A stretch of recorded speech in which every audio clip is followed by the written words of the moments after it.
פרשת תולדות, ואלה תולדות יצחק בן אברהם, אברהם מוליד את יצחק. Voici les générations de Yitzhak, fils d'Abraham. Abraham moulit et Yitzhak. Abraham, il enfante Yitzhak. Donc, on a ici une question qui se pose tout de suite, mais on va y répondre. C'est ce qu'on avait vu l'année dernière. Le- on dit, voici les générations de Yitzhak. On s'attend à ce qu'on dise les enfants de Yitzhak, c'est sa descendant, génération. Et on dit, Abraham moulit et Yitzhak. Abraham, il enfanta Yitzhak. Donc, on remonte à Abraham. Donc, en fait, c'est pour dire qu'en fait, la génération de quelqu'un, hein, c'est quand il fait comme son père. Avraham Olid et Yitzhak. C'est-à-dire qu'Yitzhak, il a fait comme Avraham. C'est-à-dire qu'Avraham, lui, il est éternel. Il y a les Réchaim, de leur vivant, ils s'appellent Métim, ils s'appellent morts. Et les Tzadikim, de leur mort, ils s'appellent vivants. Pourquoi? Parce que leurs enfants, ils poursuivent leur chemin. Donc, c'est en ça que la vie d'un tzaddik, elle est encore plus dense dans sa mort que dans sa vie réelle. Dans sa mort, il y a tout sa descendance et sa descendance il fait comme ce qu'il a tracé. Et donc, c'est plus on avance dans le temps et plus ses actions, elles sont dévoilées de façon, développées de façon extraordinaire. Ça, c'était un enseignement qu'on avait bien fait l'année dernière.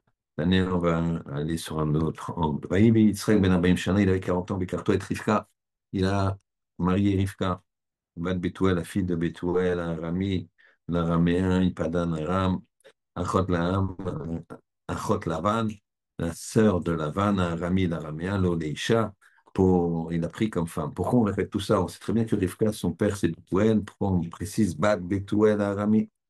Mais Padan Aram, on sait très bien qu'elle vient de Padan Aram. On a vu toute l'histoire juste dans la paracha d'avant de Chaye Sarah. Et on sait très bien aussi qu'elle est la sœur de Lavan Arami, l'araméen. Et puis si le père, il est Bat Bethuel Arami, si Bethuel, le père, il est araméen, il est Arami.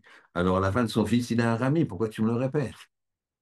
D'accord? Ça aussi, on avait vu. C'est pour dire que Rivka, elle était la fille d'un rachat, d'une ville de rachat, mi Padan Aram, et la sœur d'un rachat. Donc, elle était entourée de Rishaïm.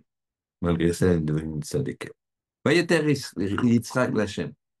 Au bout de 20 ans, il a prié Yitzhak Lachem, le Nochach Ishto, au sujet de sa femme qui a Karaï parce qu'elle était stérile.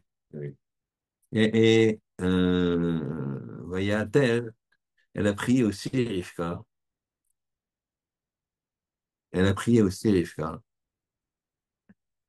D'accord? Et il y a marqué Vayater Lo. Et Akadosh Baruch Hu, il a exaucé lui. Lui, pas elle. Ça revient au même, puisqu'il demande la même chose. Vata, Rivka, Ishto, elle a enfanté Rivka, sa femme, elle est devenue enceinte. Donc là, on va poser une première question. Pourquoi lui, il a été exaucé et pas elle? En général, les femmes, quand elles prient, c'est extraordinaire, ça ouvre les portes. Mais là, apparemment, c'est les portes de Yitzhak c'est la force d'Yitzhak qui a ouvert les portes, plus que celle de Rivka. Donc il a lieu de s'étonner, de demander pourquoi. Pourquoi c'est ce cas-là? Alors, ici, on va aller voir Rachid. On va aller voir Rachid. Et Rachid nous dit la chose suivante, que la prière d'un d'un- d'un tzaddik, fils de tzaddik, elle est plus forte que la prière d'un rachat, d'un tzaddik, fils de rachat. Donc, c'est assez étonnant. Le terme est exactement lo velola, nous dit Rachid. Lui, il a été exaucé, velola et pas elle. Chez Endomit Filat Tzadik, car ça ne ressemble pas à la tfila d'un tzadik, à la tfila d'un rachat. Ben rachat, tzadik ben rachat, les tfilat tzadik ben tzadik. La tefila d'un tzaddik ben Racha, elle ne ressemble pas à la tefila d'un tzaddik ben tzaddik. Donc, c'est Yitzhak qui a été. Les fichach, lo velo la. Lui et pas elle. Ça, c'est une question, hein, c'est étonnant. Comment ça se fait? C'est quand même, imaginez, vous avez un garçon qui est fils d'Al Capone et une danseuse de cabaret, d'accord? Et vous avez le fils d'un Rosh Yeshiva avec la fille du Gadol Hador, c'est sa mère, ils sont tzaddik. Alors, le fils du Rosh Yeshiva, il est tzaddik, bon, son père, c'est aussi un tzaddik.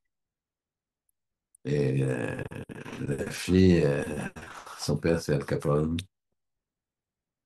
On préfère qui a le plus de sroutes? Nous, on aurait dit La fille. la fille d'Al Capone, qui est devenue tzadékette. Elle a vécu dans un. Apparemment, la Torah ne dit pas ça. Rachid ne dit pas ça. On va essayer de comprendre pourquoi. Ça, c'est la première question. Deuxième question. On s'aperçoit hein, que il y a dans ce passouk la chose suivante. Regardez bien. Il y a un terre, Yitzhak, Lachem, Lenochach, Ishto. Il a prié Hachem. Yitzhak a prié Hachem. Comme on dit, Vayater. Vayatar. Vayatar, c'est une espèce de pelle qui déplace un élément pour le mettre dans un autre endroit. C'est déplacer la Rachmanout d'Hachem. Éveiller la Rachmanout d'Hachem. On est d'accord? Et regardez, Kiakaraï, parce qu'elle était stérile. Et qu'est-ce qu'on fait là? Juste après, Vaya Terlo. Il a été exaucé. Prier. Mais exaucer, c'est le même verbe. Vaya Ter, Yitzhak, Lenochach, Rivka, Kiakaraï. Il a prié Vayater, il a prié Yitzhak, Vayater. Et il a été exaucé Vayater lo. Prier et exaucer, c'est le même mot. Qu'est-ce que ça veut dire? Comment ça marche? De plus, quand on prie, les gens qui prient, cette personne est malade, on prie, et puis tu téléphones, comment ça va? Moyen. On prie. Comment ça va? Bon, je suis mis à Zor.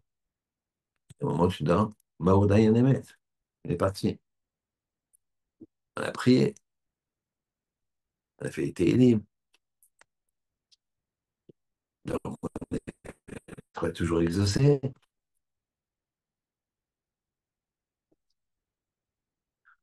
Donc, comment ça se passe?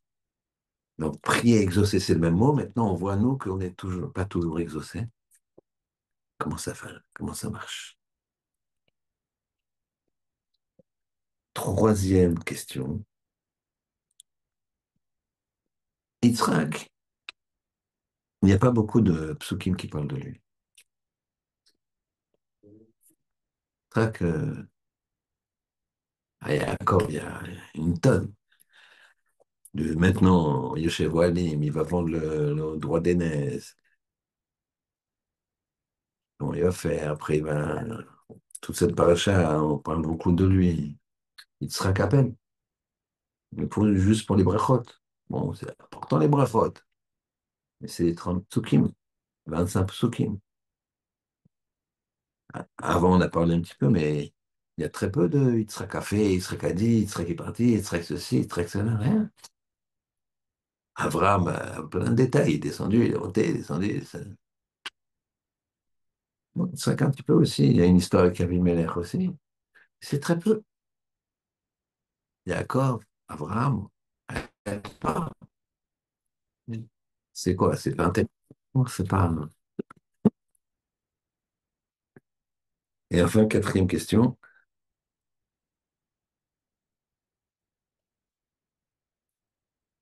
Veikdelo Anérim. Elle a accouché, il y a eu les enfants, ils ont grandi. Vaï Esav Ish Yodea Tsaïd Ish Sadeh.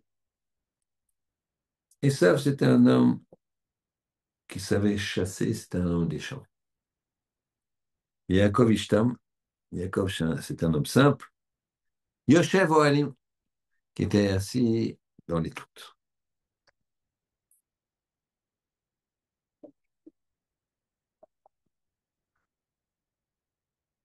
On demande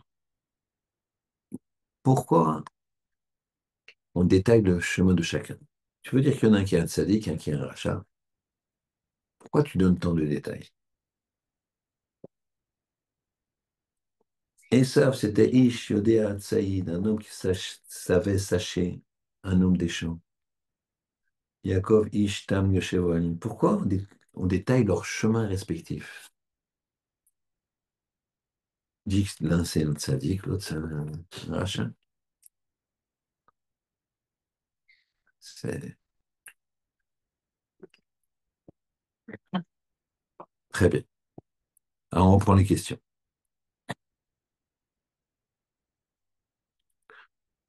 Première question, pourquoi Hachem il a exaucé Yitzhak et pas Rivka? Rachel nous dit parce qu'il est tzaddik ben tzaddik et elle est tzaddik ben racha et c'est plus fort la prière d'un tzaddik ben tzaddik. Deuxième question, on voit qu'il a prié, Yitzhak va à terre, et on voit qu'il a été exaucé, va à terre, le même mot. Le prier égale exaucé. Ok, le passage paraît évident que prier égale exaucé. Pourtant, on s'aperçoit que on n'a pas l'impression que c'est tout le temps comme ça. Prier égale exaucé, je ne sais pas.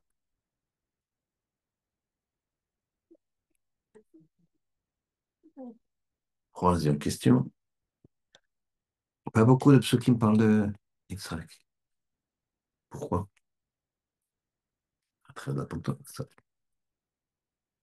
Quatrième question. Avec des Anéarim, et ça, c'était un chasseur dans les champs. Le Kov Ishtam, Yoshev Ohalim. Pourquoi on décrit leur chemin? Comme dire que Yaakov, il est tzaddik, et ça, il est rachat, ça y est, qu'est-ce que tu me dis? Il chasse, il est dans les champs, lui, il est tam, il est assis dans la tente. Évidemment, si tu es tzaddik, tu dois étudier, tu dois étudier. Tu dois être dans la tente, tu ne peux pas t'amuser. Il faut étudier, tu as une chacham, il faut s'asseoir au moins une dizaine, quinzaine d'heures par jour. Donc c'est normal que la majeure partie de son temps, il est Yoshev Ohalim. D'accord? 15 heures par jour, ça laisse 9 heures pour le reste. Faut pas exagérer, messieurs. Beaucoup. Alors, on va essayer de répondre un petit peu, mais pas, on va pas répondre dans l'ordre des questions. Volontairement, vous allez comprendre.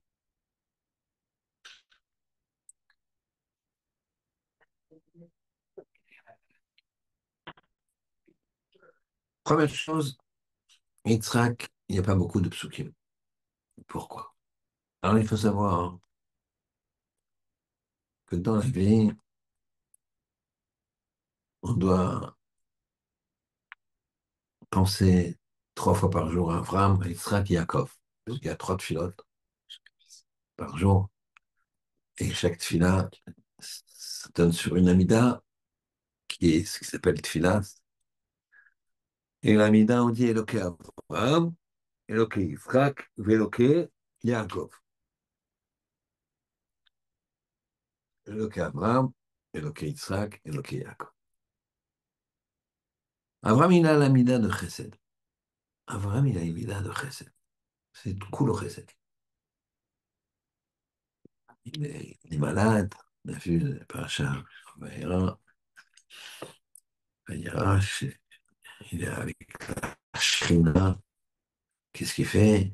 Il voit trois Arabes, il les invite à manger. Il fait chaud, il est malade, il est fatigué. Chesed. Alors le chesed, c'est attrayant. T'invites à manger, tout ça, les gens, ils aiment bien. Donc il y a du monde, on parle beaucoup, il y a beaucoup d'histoires. Yaakov, je saute une génération, je saute volontairement pour l'instant Yitzhak. Yaakov, c'est Yoshevo Alim. C'est un homme émet. On a vu également l'année dernière, ou il y a 2 ans plutôt, cette fois-ci, il est émet, mais il s'est déguisé pour prendre les brachot, etc. On a expliqué pourquoi c'était le émet absolu. C'était tout à fait émet. N'est-ce pas le shiur aujourd'hui? Donc lui, il est émet, puisque Torah est émet. Donc le émet, les gens, ils aiment bien les gens émet. La Torah, ça attire, pourquoi? Hein. Parce que la Torah, les gens qui sont objectifs, quand ils sont dans Torah, ils sont heureux. Sans Torah, c'est rien, c'est vide. T'as un manque. Tu cherches autre chose, tu cherches un autre type de plaisir. Et on cherche. Un homme, il a besoin d'être heureux.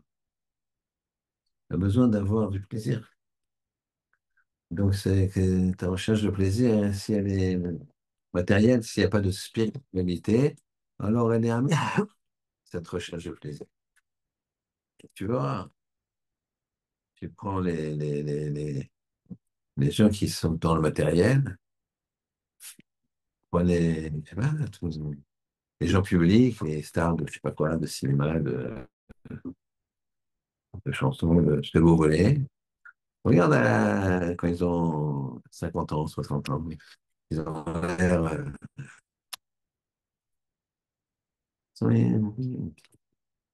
Pourquoi? Parce que c'est que du matériel. Plaisir matériel, côté matériel, le temps, il fait que tac, plus ça avance, plus la personne elle comprend que c'est vide. Et si on ne cherche pas de spirituel, alors. Donc ça attire. Donc Yaakov, c'est normal, on a raconté plein de choses sur Yaakov. C'est Torah, ça attire, c'est attrayant. Mais Yitzhak, c'est din. Yitzhak, c'est din. Et ça, c'est l'aîné, ça ne bouge pas. C'est lui qu'on doit bénir en premier. C'est l'aîné. C'est le din. Din. Justice absolue. Ça, c'est pas attrayant. C'est triste. C'est pas attrayant. Mais pourtant, c'est le chemin qu'il a fait. Attention, on va creuser un petit peu plus. En fait, ici, on voit 3 midas. On voit Abraham, la mida de Chesed. Ce sera que la mida de Din, il a été à l'opposé de son père. Chesed, Din, c'est pas la même chose. C'est contraire. On voit dans la Gemara Rosh Hashanah, on voit quoi? Hein. On voit que avec le chauffard, on essaie de faire passer à Kadosh Baruch Hu, le jour de Rosh Hashanah, de son kissé de Din à son kissé de Rachamim, de son kissé de Din à son kissé de Chesed. Donc il y a un peu, c'est un peu presque antinomique, presque antinomique. C'est-à-dire qu'il a fait un chemin particulier. C'est pas un copier-coller. La semaine dernière, on a expliqué qu'on ne travaille pas une mida, hein. Elle traverse pas les générations. Tu fais semblant, tes enfants, et tu, tu les autres, tu n'auras pas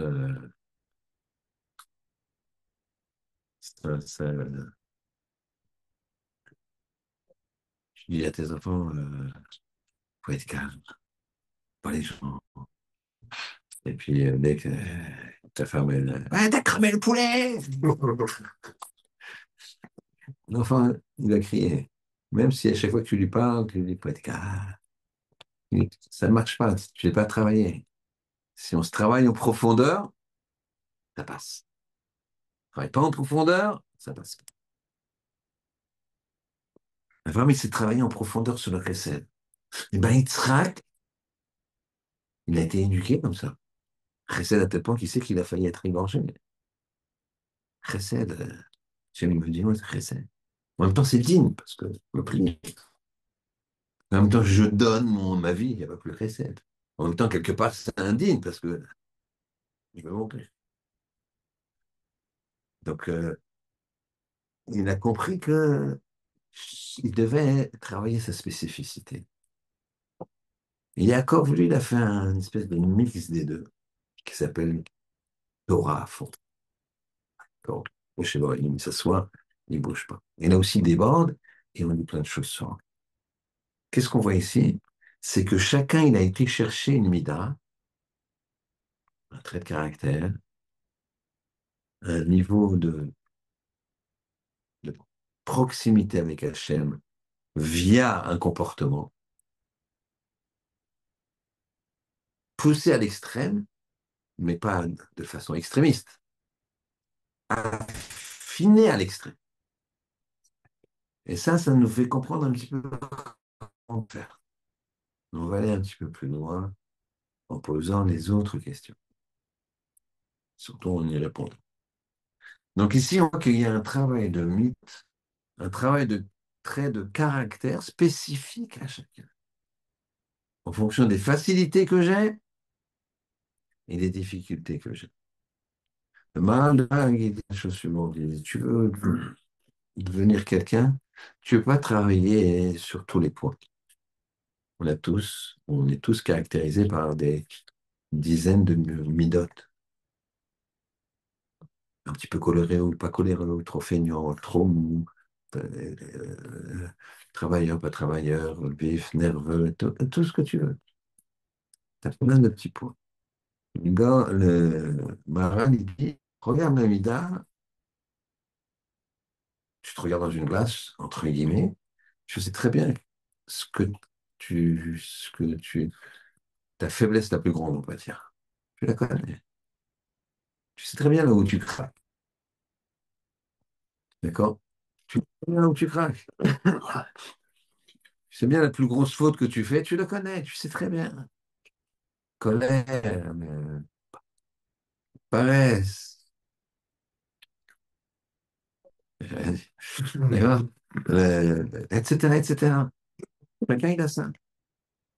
En fonction de sa nature, en fonction de ce qu'Hachem lui a donné comme Kenny. C'est pas sa faute à lui. Mais il y a déjà, on est fait de terre, de feu, d'eau et de vent. Et si tu as beaucoup de terre, alors tu vas peut-être naître tunisien. Non, excusez. Je m'excuse auprès des Tunisiens. Tu vas peut-être naître comme ça, tu vas savoir. Non. T'as beaucoup de vent, de feu, tu vas bouillir, plus coléreux, putain, allez, putain. Alors ça, tu dois travailler. Si tu es trop introverti, tu dois travailler, t'ouvrir. Si tu es trop... arrête de parler. Laisse-le parler. Voilà, on a entendu que toi. Tu sais, et en plus, tu as parlé, tu te parles trop, tu l'as vexé. Celui-là, tu l'as dit ça. Ouais, bon, ouais, on rigole. Oui, bah. Hop. Donc, on se connaît. Tu prends ta mida la moins bonne et tu la travailles à fond. Tu te prends la mida la meilleure en toute objectivité. On a quand même une mida où on sait qu'on est bon. Tu la travailles. Il y a des gens, il y en a plus d'un dans le clan d'Israël qui sont très généreux. Générosité, ça fait partie des midot du clan d'Israël. Quelqu'un, il a une de ses... sa meilleure mida, c'est il aime donner, il a de la sensibilité. Mais attention, il peut avoir de la sensibilité pour des choses qui n'a pas de raison d'être sensible. Un exemple, il y a un moment, il faut se préserver aussi. Il y a un moment, il faut réfléchir. Tu peux pas, même quand tu veux donner beaucoup d'argent, on limite à 20%. Limite, tu gagnes 100, tu donnes 20. On parle de gens qui sont normaux, gens qui sont riches, très riches, peuvent donner plus. Je trouve que ça change rien pour moi. On voit bien dans les héritages, dans les trucs, des gens très riches qui pèsent des milliards, ils laissent à leurs enfants 10 millions, 20 millions, et puis le reste, ils le donnent. Ça change rien pour moi. C'est pas, il n'y a plus de notion. C'est juste un pouvoir macro. C'est macro, pas Macron. Oui. Pas de chez nous. D'accord, macro. Macro, ça veut dire, c'est dans le système général, quoi. Système mondial. Ces gens-là, ils pèsent. Donc, c'est un pouvoir. Mais sinon, au niveau de l'utilisation de l'argent en tant que personne, de toute façon, ils peuvent se payer côté 100 millions, côté 1 milliard. Et pas, ça va pas, si tu veux faire des folies, des machins, je parle de quelqu'un de raisonnable, de construit. Ma méchanée. Tu le vois d'ailleurs, ces gens-là, quand on voit des gens comme ça, c'est quand ils sont construits, bah, tu vois, celui-là il est ça, celui-là il est ça. Ils fréquentent les mêmes endroits, ils ont les mêmes trucs, les mêmes maisons, les mêmes machins, les mêmes trucs. Ça changerait à ce niveau-là. Donc, ici, il faut prendre sa meilleure mida, nous dit le Maharal, et l'affiner, la peaufiner, l'améliorer. La moins bonne et l'améliorer. Tout le travail de la vie d'un homme, c'est de bien travailler ses midas. Ça, c'est la première étape. Ça, c'est la première étape. Deuxième étape, on a dit la chose suivante. Une fois que tu as travaillé tes midotes particulières, alors tu vas faire un choix de chemin. Tu vas choisir ton chemin. Et on arrive à la question qui est pourquoi Akadosh Baruch Hu, il a écouté la tfila de Yitzhak, pas celle de Rivka. Pourtant, ah, vous venez de dire, vous venez de dire que quoi? Que il fallait choisir un chemin spécifique, que c'est extraordinaire ce qu'il a fait, Yitzhak, puisqu'il a choisi un chemin spécifique de din, plus que de chesed, et bien sûr avec du chesed tout autour, hein, on est bien sûr, on est évidemment, mais un kivoun, une orientation de din plus que de chesed que son père, mais elle a fait mieux, elle.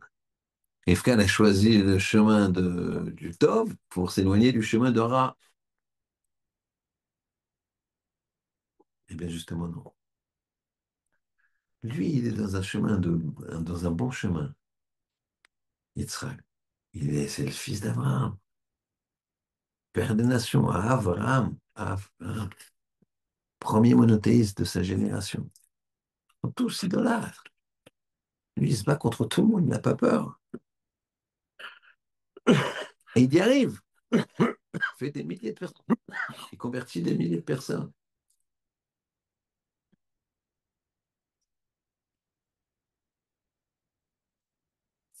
Et ben, il ne fait pas un copier-coller. Yitzhak ne fait pas un copier-coller. Il choisit son chemin à travers sa mida. Il choisit une mida particulière. Le din, la rigueur, mais la droiture.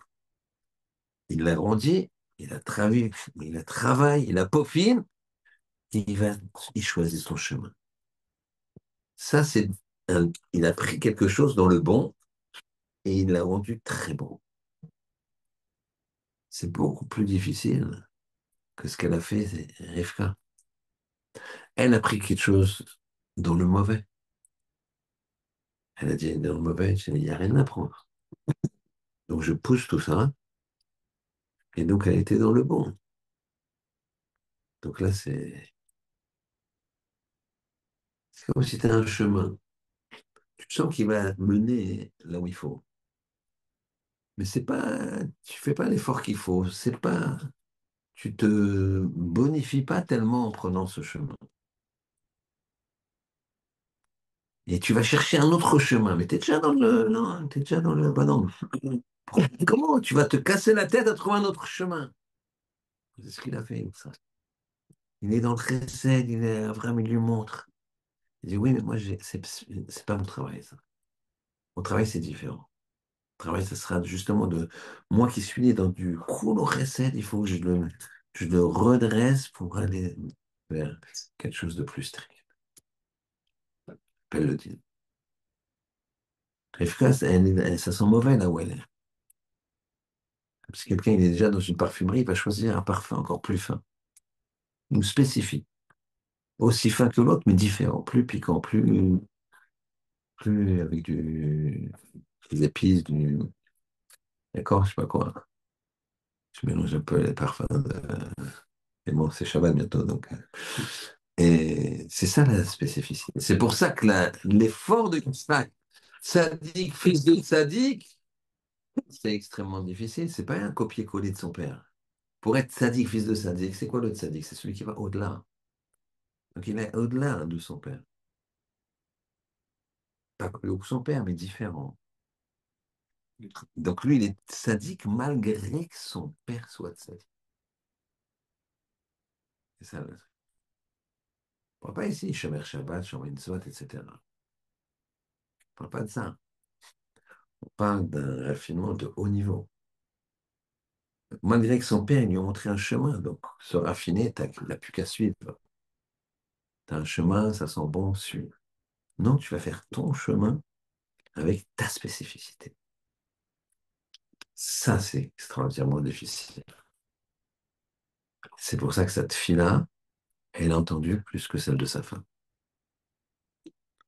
Donc ça veut dire que première étape, on travaille sa mida. On travaille ses midotes. Je travaille mes midotes, je travaille. Je suis trop mou. Allez, réveille-toi un petit peu, bouge.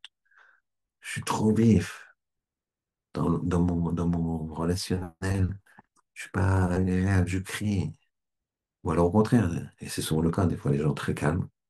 Par contre, quand ils se mettent à crier,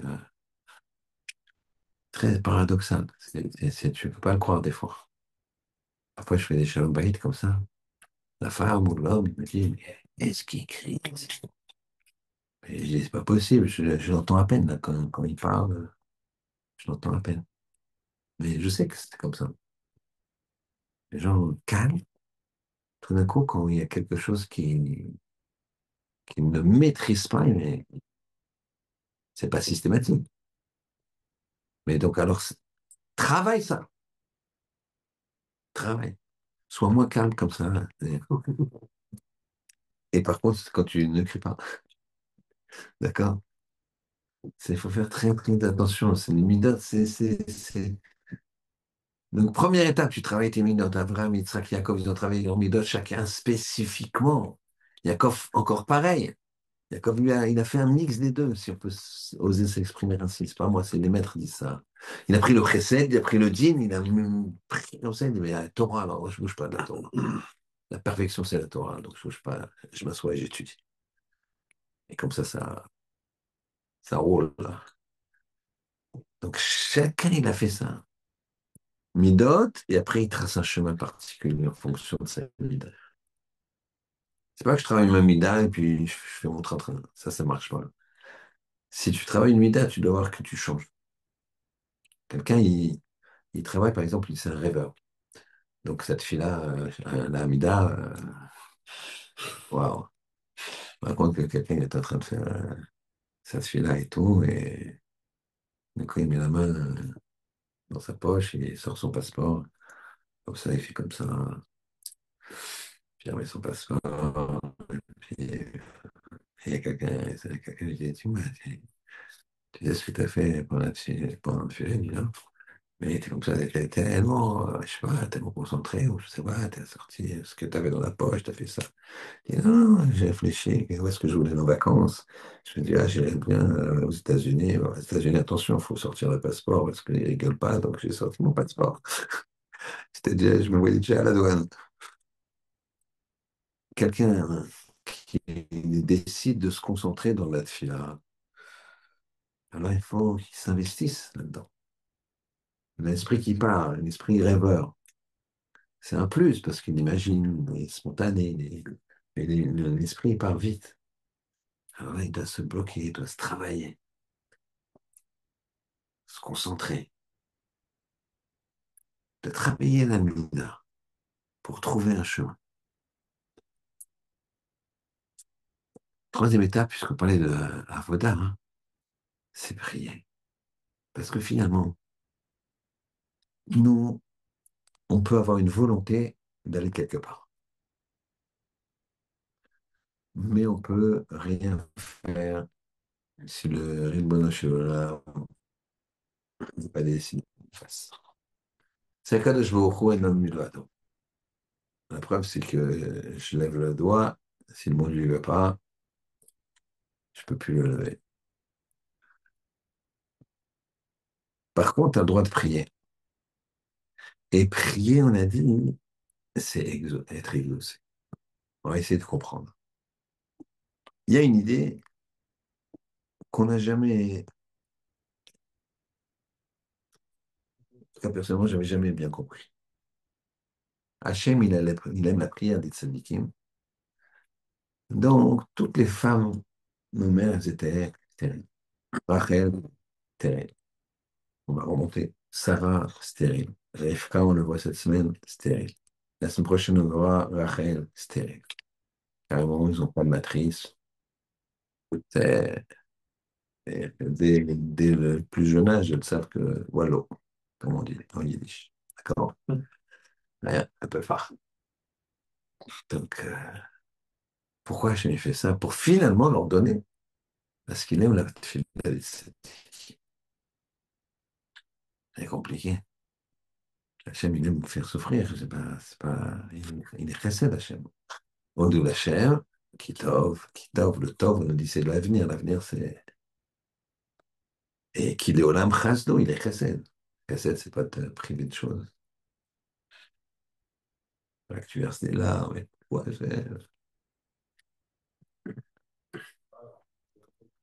c'est quoi ce principe? Et on voit que des fois, c'est pas exaucé. On ne sait pas pourquoi. On voit ici que c'est exaucé. Mais ça passe au dernier moment, quoi. Il a 100 ans Abraham, il a 90 ans Sarah. Quand il y a Yitzhak, là, il a 60 ans, 20 ans. Ils n'ont pas pu avoir. C'est compliqué. Et des fois, on voit dans la vie qu'il n'y a pas. Ils n'ont pas réussi. Là, j'ai étant venu, ils ont ça. Ils ont prié. Et ils ont fait des ébaules. Mais qu'est-ce qu'il voulait Hachem? Il voulait qu'il prie. Pourquoi il donne pas? Ça, c'est les notes du bon Dieu. Mais il voulait qu'il prie, parce que quand tu pries, tu grandis. Quand tu pries, tu grandis. On m'a dit, j'ai pas vu de reportage hier, mais on m'a dit que les otages, des gens de gauche, pour la plupart, presque athées, sont restés 2 ans. Tous ceux qui sont restés très très très longtemps, ils reviennent avec une émouna, tu te dis, mais moi je suis un footballeur, d'accord? Une émouna de fou. J'ai entendu, je ne croyais pas mes oreilles, quelqu'un m'a dit qu'il a, il a écouté un reportage des otages, et ça fait beaucoup de peine. Il ne savait pas le schéma Israël, Hachem Elokeinu, Hachem Echad, il ne connaissait pas. Il se rappelait le schéma, et donc il s'est concentré, ils étaient séparés. En tout cas, lui, il était séparé, tout ça. Il a réussi à retrouver, il s'est concentré, ses schémas, Israël, non, schéma, Hachem, Echad. Et là, il a essayé de se rappeler, se rappeler, se rappeler. Il a fini par se rappeler. Hachem l'a aidé, sans doute. Imagine quelqu'un en Israël, en 2025, qui ne connaît pas le schéma. C'est, j'ai une fois loué une maison à Ranana, maison comme ça, de vacances, un monsieur. Et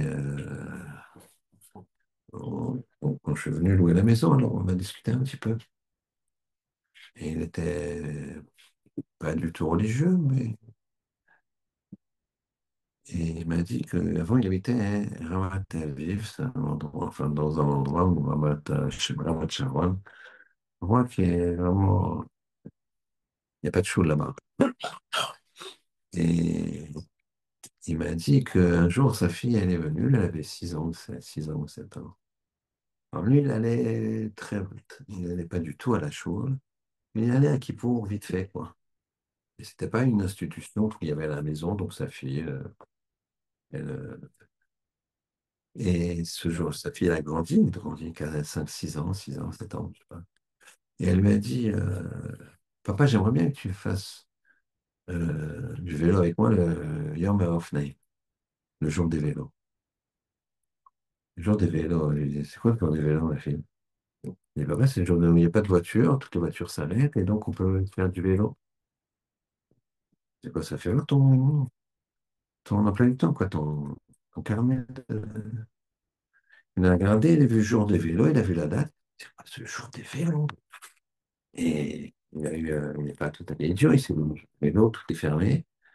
Il a regardé le calendrier juif, et c'était qui pour?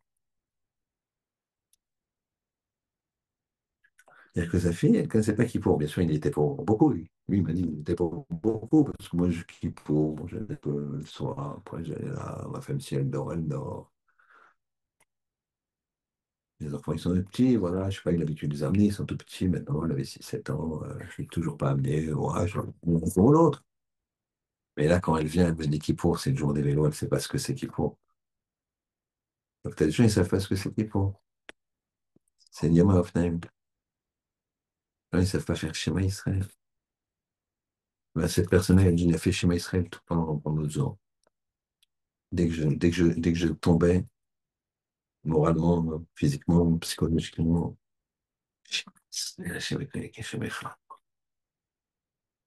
imagine là-haut, qu'est-ce que ça fait?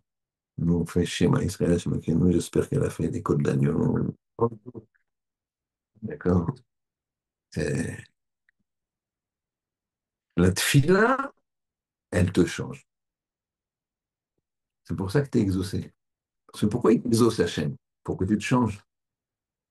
Pas pour que tu aies ce que dois avoir. S'il décide que tu dois l'avoir, que c'est bien pour toi, il te le donnera. Sans demander. S'il décide sans demander ou pas, ou parce que tu as demandé, parce que tu as changé. Mais ce qu'il veut, c'est que tu changes, que tu te rapproches de lui, que tu obtiennes le meilleur de toi. Alors, Israël Salamiter, il dit, on dira jamais à quelqu'un pourquoi tu n'étais pas comme Abraham, pourquoi tu n'étais pas comme Yitzhak, comme Moshe, comme Yoshua Ben Nun, comme Ben Ishraï, comme Rachid, comme Tosfot. Jamais on te dira pourquoi tu n'étais pas, on te dira à moi pourquoi tu n'étais pas comme Michael Seoul. Pourquoi tu n'as pas été Michael Seoul? Ça, on lui dira. T'as pas été, c'est pas toi. Regarde ce que tu aurais dû être. Ça, on dit. Ça, on dit. Donc, c'est pour ça que la tuile est toujours exaucée, même si tu n'obtiens pas ce que tu demandes. Parce que si c'est une vraie tefila, eh ben, elle te change. Si elle te change, eh ben, tu es exaucé, puisque le but, c'est de obtenir le maximum de ce que tu dois faire. C'est le principe. Et donc, on arrive à la quatrième question. C'est ça l'important. Quatrième question, on a dit pourquoi on a dit ça. C'était un homme qui aimait chasser, qui était des champs. Yaakov, Ishtam, du Sheboalim. Vous avez compris? Parce que eux, ils ont choisi leur chemin. Ils ont choisi leur chemin. Leur chemin, hein, d'Esav, t'as choisi le mauvais côté. T'as choisi le mauvais côté, t'as choisi un chemin, t'avais la même base que Yaakov. Frère jumeau, conçu à fraction de seconde, millième de seconde en même temps, du même père, Sadiq. Rachid témoin de Sadiq, Ben Sadiq. De la même mère, Sadeket. Et tu as choisi un autre chemin. Normalement, tu devais un qui étudie la Torah et l'autre qui va convertir les gens, qui va propager la parole de la Torah. C'est pour ça qu'il faut sortir dans les champs. Donc, ta nature, elle te poussait là-bas, mais tu l'as pas peaufiné. Ta nature, elle te poussait à avoir des rapports avec les gens. Mais tu as fait quoi pour le meurtre, l'adultère et le reste? Au lieu d'aider les gens, les faire vivre et donner l'amour, t'as volé, pillé, tué. À Vodazar. Tu as choisi un chemin étranger. T'as pas travaillé.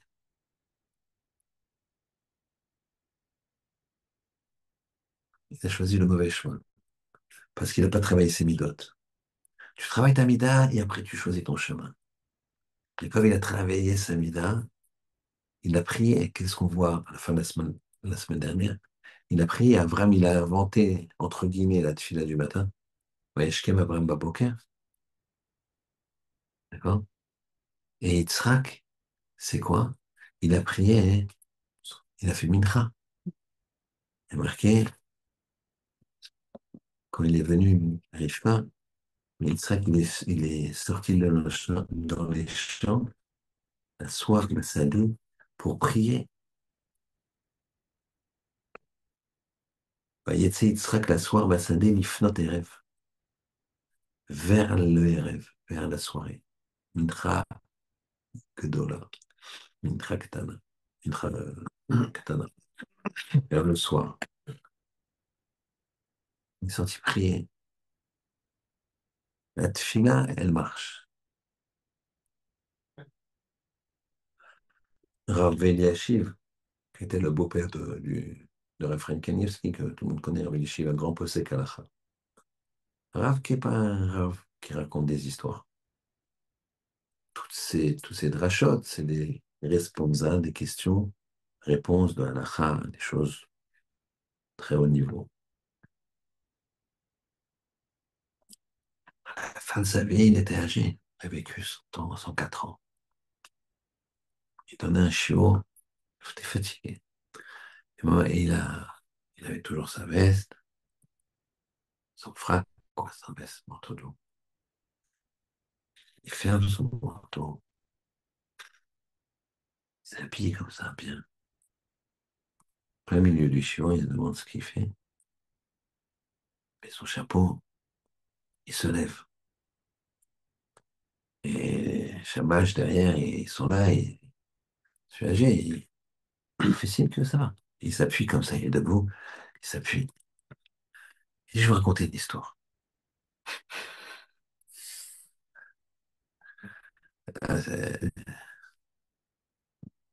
Les gens qui étaient là, ils se sont dit, c'est l'occasion de la vie. C'est... Et il dit comme ça. Il y avait un grand maître qui s'appelait Léchem, le Léchem.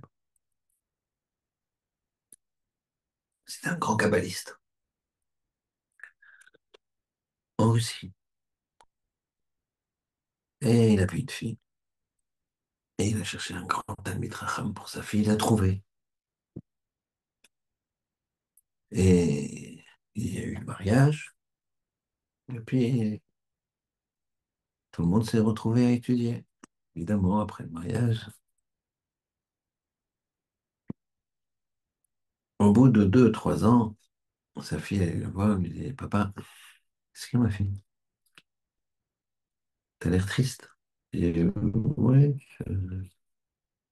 j'ai pas d'enfant, papa. Elle dit, mais il est marié depuis combien de temps? 2 ans, 3 ans? Ça va pris, ma fille, pris. 5 ans plus tard, pas. Qu'est-ce qu'il y a, ma fille? J'ai pas d'enfant, papa, j'aimerais que tu pries. Combien de temps que t'es marié? 6 ans, 7 ans. Bon, prie, ma fille, prie. 10 ans. Papa, elle dit, écoute, Que tu permets qu'on aille voir les médecins? Il y a 100 ans, il y avait déjà. Mais pas sophistiqué comme maintenant, mais il y avait déjà. C'est des Russes, ils vont en Russie, ils vont à Moscou. Les médecins, ils font des analyses, ils font des choses. Le médecin, au bout de quelques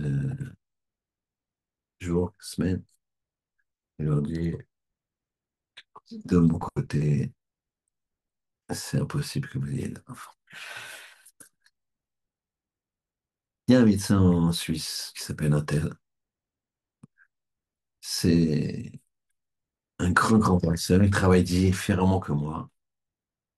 Allez le voir. Je serais très étonné, mais voilà, c'est la seule conseil. Je suis désolé. Je peux rien faire de plus. Voilà que elle rentre, elle parle à son père. Son père, lui, ne veut pas aller seul. Et elle dit à son père, papa, est-ce que je peux aller avec maman? On a écrit, on a échangé avec ce médecin suisse. Il faut que je reste 3 semaines parce qu'il veut me faire un premier examen. Il vérifie une semaine après un deuxième examen. Et c'est au bout de 3 semaines qu'il sort un. C'est bien sûr, ma fille va. Elle va, pleine d'espoir. Fait l'examen, première semaine, deuxième semaine, troisième semaine. Elle a rendez-vous pour le résultat final. Et à la tête du médecin, elle sent que elle est avec sa mère. Elle sent que c'est pas. Et le médecin est particulièrement touché, particulièrement triste. Quand ça, elle s'entend bien là. Et il lui annonce effectivement, lui, du côté, regardez, je peux absolument rien faire. Et j'ai beaucoup de peine, bien que je vois des gens dans votre cas. J'en vois. Mais là, j'ai une peine particulière parce que je connais votre père. Il s'adresse à la femme du chef, il dit, je connais votre mari. Et il s'adresse à la fille, je connais votre père. Et une fois, il est venu ici en cure, pour se reposer.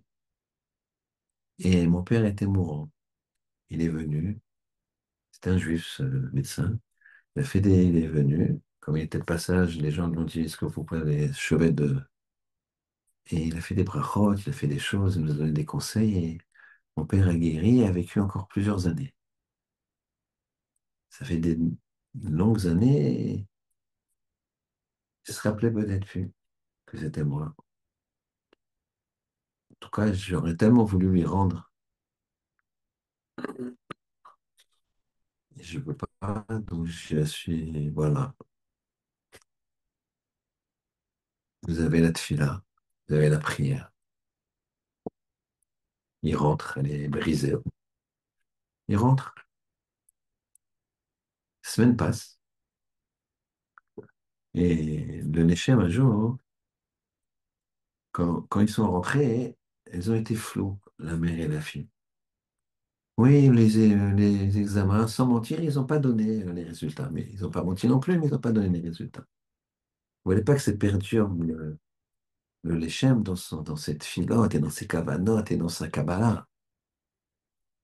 Mais lui, au bout de quelques semaines, il s'est dit, mais en fait, là, il doit y avoir un résultat, quelque chose, c'est pas possible.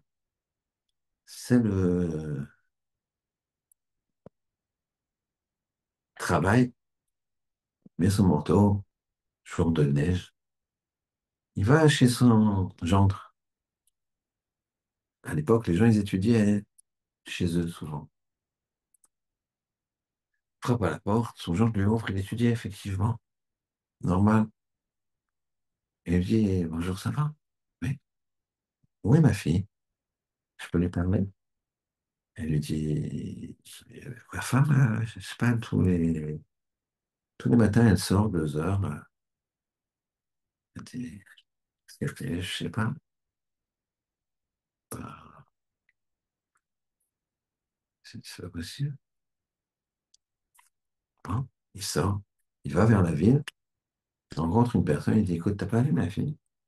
Ah si, ta fille, je l'ai vue il y a 22 heures, elle allait dans cette direction. Dans cette direction, sous la neige, dans la forêt. Ouais, ouais, ouais. Ok. Il va dans la direction. Effectivement, il voit des traces dans la neige. Alors, il suit les traces. Il avance. Ah, c'est incroyable, elle marchait, elle marchait. Et puis, au milieu de la forêt, il aperçoit sa silhouette. Et à fur et à mesure qu'il s'approche, il entend des filottes en sanglots. Des prières en sanglots. Ça lui arrache le cœur. Alors, sa fille comme ça, il comprend. Et il lui dit, il s'approche, et regarde, papa? Et ma fille, il la prend dans ses bras et dit, pourquoi tu pleures comme ça? Qu'est-ce qui se passe? Il sait très bien ce qui se passe. Elle dit, papa, je comprends bien. Il dit, oui. Mais ma fille, pourquoi tu ne m'as pas dit? Dis-moi qu'on en parle. Papa, je voulais pas te faire de peine. J'avais peur que ça trouble ton immunatoire. Alors, Hachem, il dit à sa fille, ta fille, là, elle sera exaucée. Quand on pleure ces pleurs-là, et qu'on va au fond de la forêt pour pas que son père il s'aperçoive, alors ta fille, là, elle sera exaucée. Et cette fille-là a été exaucée. N'oublie pas que c'est un Eliachiv qui parle. Et il a dit, et elle a eu un fils. Et ce fils, c'est moi. Rabbi Eliachiv, c'était le petit-fils du Léché. Cette fille-là. Mais Rabbi Eliachiv de dire, même si la prière n'est pas exaucée, elle aurait fait des fruits dans le ciel par rapport à Kadosh Baruch Hu, comme si cette fille-là avait été exaucée. On lui a fait un cadeau. Mais même si on n'avait pas fait ce cadeau, elle a changé. Elle a, dans le ciel, ça a changé. Et elle-même, elle s'est changée. Et c'est ça que ça veut dire, Vaya à terre, il a prié, Vaya à terre, il a été exaucé. La vraie tefila, elle est exaucée. Ou on te donne ce que tu devais avoir, ou pour une raison ou pour une autre, ça, on ne te l'a pas donné. Mais toi, tu as été là où tu dois. Et après 120 ans, on te dit, tu as réussi. Tu étais le Shimon que tu devais devenir. Tu étais le Yaakov que tu devais devenir. Tu étais le Yitzhak que tu devais devenir. Même si la tefila de Yitzhak, finalement, elle n'avait pas été exaucée. Ce qui est un peu. Ça se serait coupé là. Je ne sais pas comment on aurait pu faire la suite. Mais elle aurait été exaucée parce que Yitzhak aurait été Yitzhak. Donc c'est ça le principe.